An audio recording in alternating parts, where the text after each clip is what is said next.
At Oxford College of Business, we offer world-class business qualifications awarded by some of the best universities in the world. That's because all we do, all we are, is business education. I propose allocate 1,000 million to improve rural sanitation facility in agro-based industries.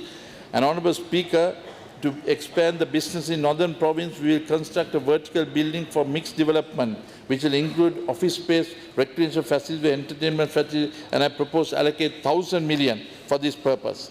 I propose to allocate 200 million to complete the master plan, including integrated township in Samanture and Kalmune for the Eastern Province, and I propose 100 million to develop the proper drainage system in the Eastern Province.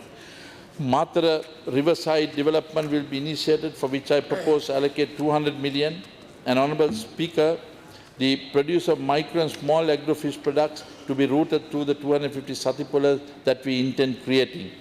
Dedicated economic centres in the Eastern Province with the allocation of 300 million is proposed, and improve the postal network in Jaffna district, I propose 10 million. To empower the local leaders, a special fund of 300 million will be established under the Ministry of National Policies. This fund will facilitate loan up to maximum 500,000 to be used for development activities. Similarly, I wish to allocate 100 million each to the President Office and the Prime Minister's Office to address various issues brought into their attention by the general public.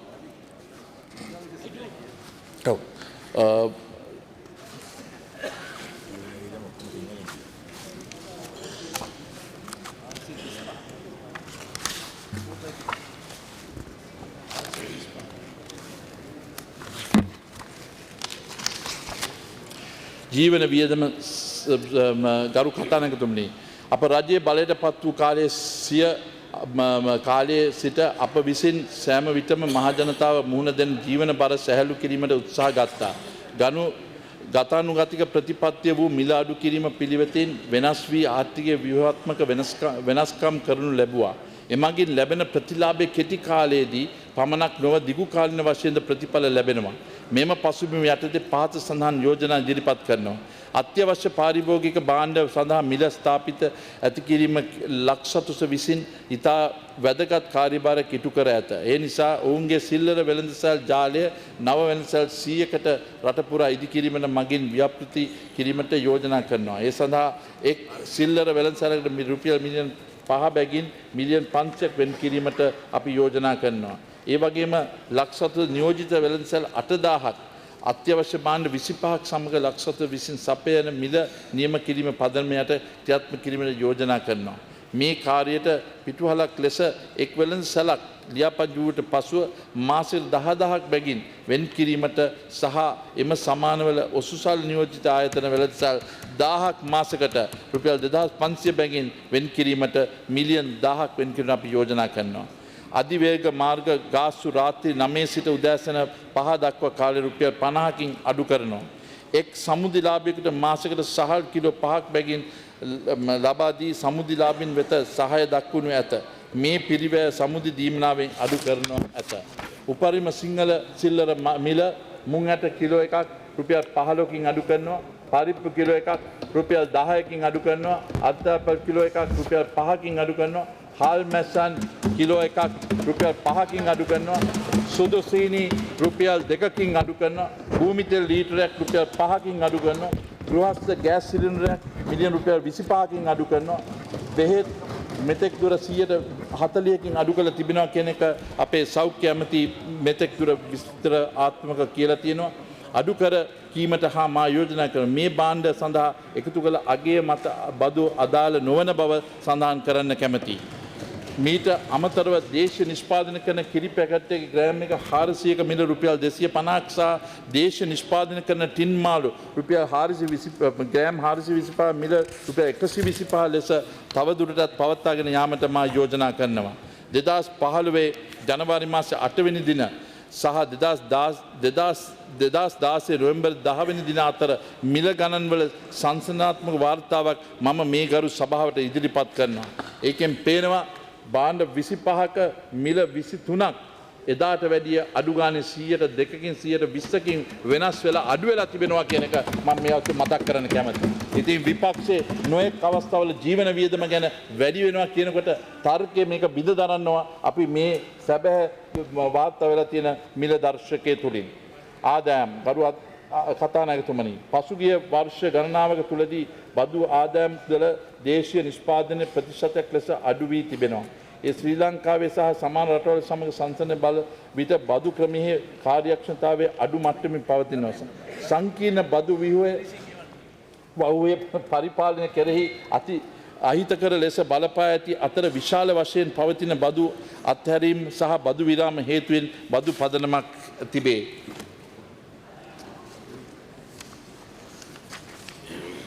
කරු කතානායකතුමනි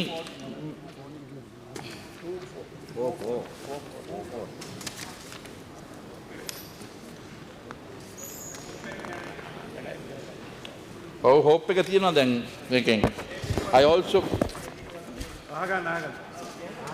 our government has directions initiated by the Honourable Prime Minister to increase the direct taxation component 40% from around 20 at present and gradually reduce the indirect taxation to 60% from the 80 in the medium term. The government will also phase out gradually the para tariffs that are applicable in the tax system with the view of making Sri Lanka a haven for investment going forward.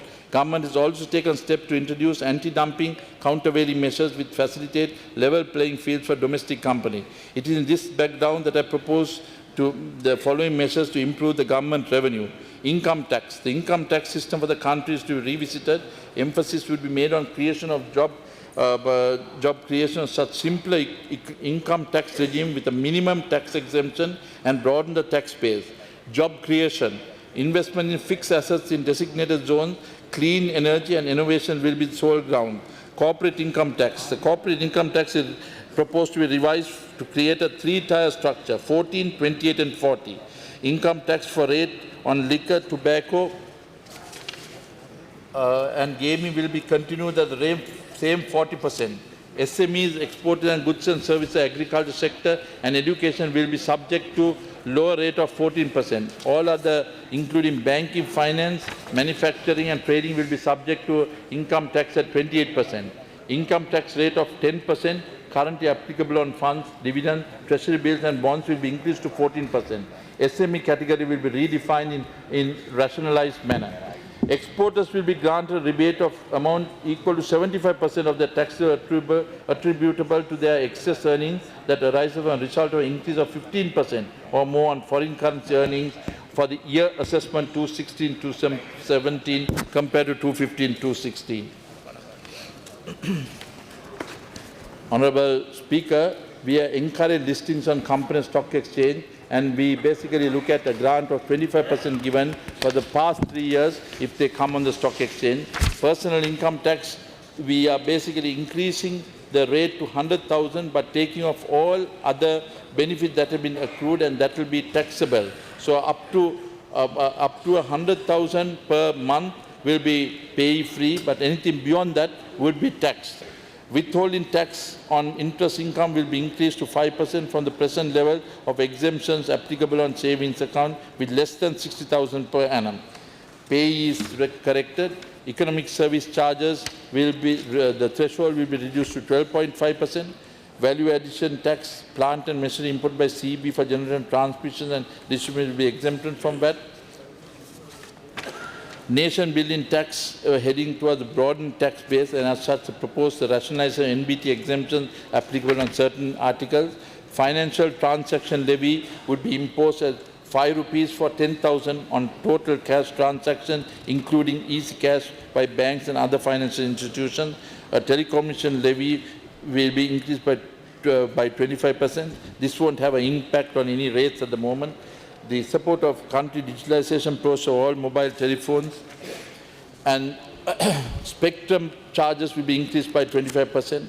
Taxes on liquor will be basically the foolproof sticker system will come in and as a result we believe that there will be increased revenue collection and the proposed to reduce the evaporation allowance of 1.5% to 0.015%, taking advantage of almost about 2,000 million that is that will be advantage toward the government. A carbon tax will be proposed, and motor vehicles will basically be introduced in a new manner, and which will be gazetted as of today. And I propose to reduce the excise duty on electric cars with motor power less than 100 kilowatts. There are 6 million vehicles in the country, of which considerable number are very old and causing environmental problems. Therefore, I propose a tax incentive for exporting vehicles which are more than 5 years. And if there is 200,000 that has been exported, you can get an export rebate, the duty rebate of 5,000 for any, 50% of the cars that would be imported will be given as a grant. Embarkation levy will be increased from 35 to 50. Capital gains will be introduced with effect from April 2017.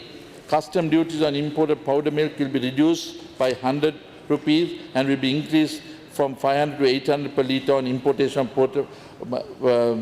The increase for 500 ethanol imports will be increased from 500 to 800 rupees.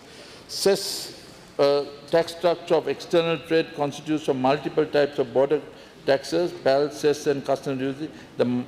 Therefore, I propose to gradually, I suggest to remove 100 items from cess with immediate effect.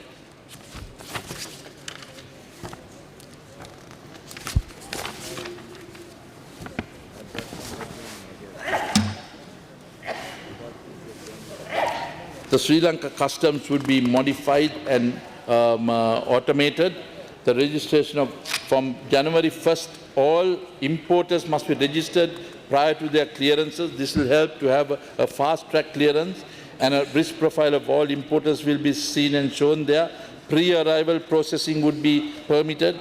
Average time of clearances for import cargo, it will be 48 hours, and thereafter the customs will be held responsible for any delays thereafter, while the exports, you can get a shipment out of the country within 24 hours. We also recommend dry port clearances, valuation databases, advanced ruling, compliant traders to be rewarded, publication availability of information, and the single window to be implemented as soon as possible. Online transactions, which are becoming more increasingly popular, will basically have a tax that will be implemented and that will be introduced in due time. Budget implementation. Honourable Speaker, we basically have been very conservative in our projection of both revenue and expenditure. We are also mindful an external sector holds many uncertainties that could have negative impact on the revenue estimates. In fact, we will be presenting the quarterly expenditure, and in fact, we will basically outcome to Parliament within 1 month and end of quarter, because we uphold the parliamentary control of public finance. However, our government is committed to a fiscal consolidation path, and as such, possible revenue shortfall will warrant to realign the expenditure with the approval of the House. Honourable Speaker, effective budget implementation will be the key in ensuring that we meet the key economic growth targets we have set for ourselves. In this context, I propose to appoint a committee constituting of members from both private and public sector to oversee the budget implementation and execution. Honourable Speaker, this journey we have embarked on cannot be tracked in isolation. The private sector must be partner with us in this endeavour. As such, I request the 100 largest companies in the country to partner the government in implementing certain specified projects. The interest cost of these projects will be borne by the government. This budget departure from the traditional budget focuses on welfare.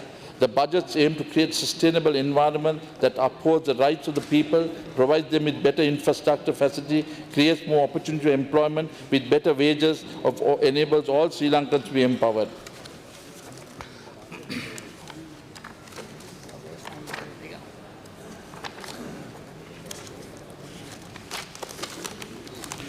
මෙම අයවැය සුබසාධන කටයුතු සඳහා පමණක් අරමුණු කරගත් සම්ප්‍රදාය අයවැය වලින් බැහැරව වූවකි. මේ අයවැය වඩා හොඳ වැටුප් සහිත රැකියා අවස්ථා උදා කරන වඩා යෝග්‍ය යටිතල පහසුකම් සපයන ශ්‍රී ලාංකිකයන් අයිතිවාසිකම් ආරක්ෂා කරන හිතාකාමී පරිසරයක් ගොඩනැගීමේ අරමුණ කරගෙන ඇත. මේ සියල්ලට වඩා සියලුම ශ්‍රී ලාංකිකයන් බලාත්මක කිරීමට අරමුණු කොටගෙන ඇත. මහජන වෙත බදු පනවා පීඩාවට පත් කිරීමට කිසිදු මුදල් අමාත්‍යවරයෙකුට අවශ්‍ය වන්නේ නැහැ. සෑම මුදල් අමාත්‍යවරයෙකුටම අවශ්‍ය වන්නේ මහජනයාට සහන ලබා දී ඔවුන්ගේ ජීවන තත්ත්වය නගා සිටුවීමටයි. කෙසේ වුවද අප වැටී සිටින ණයුගලකින් ගැලවීමට අපට නිරන්තර සටනක් කිරීමට සිදු වී තිබෙනවා. මෙහිදී අතිගරු ජනාධිපතිතුමාගෙන් සහ ගරු අගමැතිතුමාගෙන් ලැබෙන මඟ පෙන්වීම මැනිය නොහැකි තරම්ද.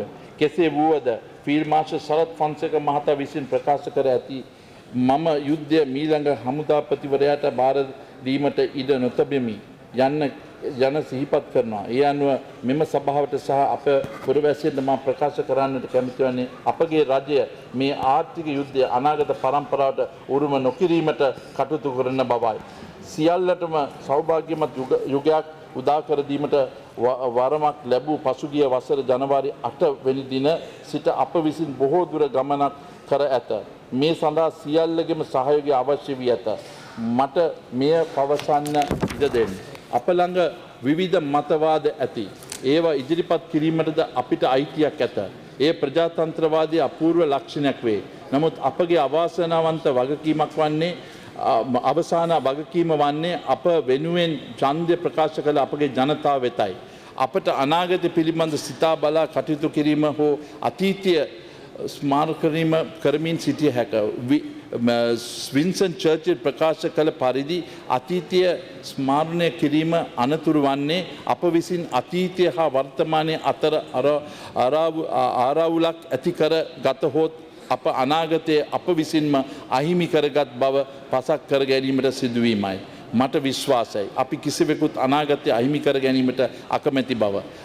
අපගේ ජනතාව සඳහා සහ ඉදිරි පරම්පාර සුරක්ෂිත අනාගතයක් නිර්මාණය කර දීම සඳහා කටයුතු කරනවා. මෙම අයවැය සකස් කිරීම සඳහා දායක වූ අතිගරු ජනාධිපතිතුමාත් ගරු අගමැතිතුමාත් අමාත්‍ය මණ්ඩලයේ මගේ හිතමිතුරන් භාණ්ඩාගාරයේ ලේකම්තුමා මහ භාණ්ඩාගාරයේ සියලුම නිලධාරීන් මගේ කෘතඥතාවය පළ කිරීමට මෙය අවස්ථාවක් කරගන්නවා. එමෙන්ම අයවැය යෝජනා ඉදිරිපත් කළ සැමට විශේෂයෙන් ස්තුති කිරීමට මා මේ අවස්ථාව කරගන්නවා.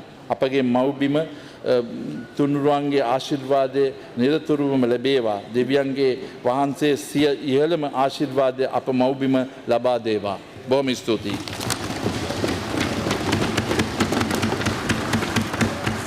හොඳයි. 2017 විසර්ජන පනත් කෙටුම්පතට අදාළව කාරක සභා අවස්ථාවේදී යෝජනා කිරීමට නියමිත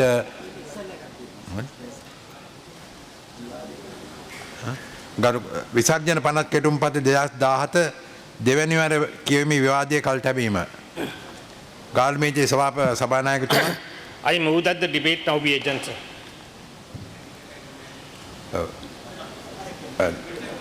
2017 විසර්ජන පනත් කෙටුම්පතට අදාළව කාරක සභා අවස්ථාවේදී යෝජනා කිරීමට නියමිත සියලුම සංශෝධන 2016 නොවැම්බර් මාස 15 වෙනි අඟහරුවාදා මධ්‍යහන 12ට හෝ ඊට පසුව පාර්ලිමේන්තුවේ මහලැකමට අවෛත බාරිතු බව දන්වනු කැමැත්තෙමි. සභාව කල් තැබීම ගරු පාර්ලිමේන්තුවේ සභානායකතුමා. I move that the House stands adjourned till 9:30 a.m. tomorrow. පාර්ලිමේන්තුව 2016 නොවැම්බර් මාස 11 වෙනි සිකුරාදා පුරභාග 9:30 වන තෙක් කල් තබනු ලැබේ.